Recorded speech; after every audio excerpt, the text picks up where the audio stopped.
সেই স্বপ্নে বিভোর হয়ে যিনি একটা অবিশ্বাস্য পদক্ষেপ নিয়েছিলেন তিনি একজন হিন্দু নেতা যোগেন্দ্রনাথ মণ্ডল। তফসিলি সম্প্রদায়ের এই অবিসংবাদিত নেতা শুধুমাত্র পাকিস্তানে যোগ দেননি, তিনি ছিলেন দেশটির অন্যতম প্রতিষ্ঠাতা, প্রথম আইন ও শ্রমমন্ত্রী। তার গল্প পাকিস্তানের জন্ম ইতিহাসের এক বিস্তৃত আখ্যান, এক মহৎ স্বপ্নের উত্থান এবং এক করুণ পতনের দলিল, যা আজকের বাংলাদেশে অনেক বেশি প্রাসঙ্গিক। কে ছিলেন এই যোগেন্দ্রনাথ মণ্ডল?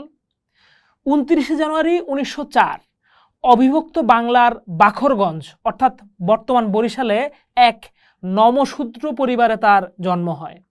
জন্মগতভাবেই তিনি ছিলেন সমাজের সেই স্তরের মানুষ যাদের শতাব্দী ধরে শোষণ আর বঞ্চনা ছাড়া কিছুই জোটেনি। আইন থেকে পাশ করেও তিনি পেশাগত জীবনে চেয়েছিলেন ব্রতী হতে অধিকারহীন মানুষের জন্য তাদের মুক্তির সংগ্রামে। তার লক্ষ্য ছিল একটাই, যাদের কোনো আওয়াজ নেই সেই তফসিলি সমাজের কণ্ঠস্বর হওয়া। 1937 সালের সাধারণ নির্বাচন ছিল তার রাজনৈতিক জীবনের প্রথম বড় মাইলফলক। তিনি বাখরগঞ্জ থেকে সাধারণ আসনে প্রতিদ্বন্দ্বী হয়ে জয়ী হন। একজন তফসিলি নেতার সাধারণ আসনে জয়লাভ ছিল তৎকালীন রাজনীতিতে একটা অকল্পনীয় ঘটনা। এটি প্রমাণ করেছিল যোগেন্দ্রনাথ শুধু নিজ সম্প্রদায়ের নন, বরং বৃহৎ জনগোষ্ঠীর নেতা হয়ে ওঠার ক্ষমতা রাখেন। এরপর তিনি প্রায় 20 জন তফসিলি বিধায়ককে নিয়ে গড়ে তোলেন ইন্ডিপেন্ডেন্ট শিডিউল কাস্ট পার্টি, যা বাংলার রাজনীতিতে এক নতুন নির্ধারক শক্তি হিসেবে পরিণত হয়। যোগেন্দ্রনাথ মণ্ডলের পাকিস্তান সমর্থনকে বুঝতে হলে তৎকালীন সামাজিক সমীকরণ বোঝাটা জরুরি। তিনি জানতেন উচ্চ বর্ণের হিন্দু সমাজ দ্বারা মুসলিম এবং তফসিলি উভয় সম্প্রদায়ই শোষিত ও বঞ্চিত হয়।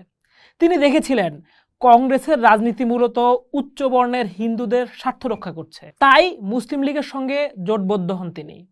এমন একটা রাষ্ট্র গড়তে চেয়েছিলেন যেখানে বর্ণপ্রথা ও অর্থনৈতিক শোষণ দুইটা থেকেই দলিত সম্প্রদায় আর মুসলমানরা একসঙ্গে মুক্তি পাবে। এই আদর্শিক বোঝাপড়া থেকেই তিনি মুসলিম লীগের সঙ্গে হাত মেলান।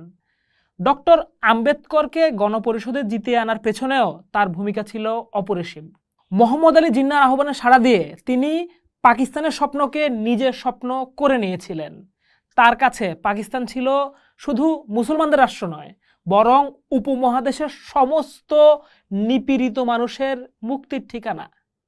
15ই আগস্ট 1947 পাকিস্তানে জন্ম হলো। যোগেন্দ্রনাথ মণ্ডল হলেন এর প্রথম আইন ও শ্রমমন্ত্রী। শুধু তাই নয়, তিনি পাকিস্তান গণপরিষদের প্রথম অধিবেশনের সভাপতিত্ব করেন। একজন হিন্দু হয়েও ইসলামী ভাবাদর্শে গঠিত একটা রাষ্ট্রের এত গুরুত্বপূর্ণ পদে থাকা ইতিহাসে একটা বিরল মুহূর্ত। এটা ছিল সেই স্বপ্নের চূড়ান্ত প্রতিফলন, যেখানে ধর্ম নয় বরং সামাজিক সাম্যই হবে রাষ্ট্রের ভিত্তি।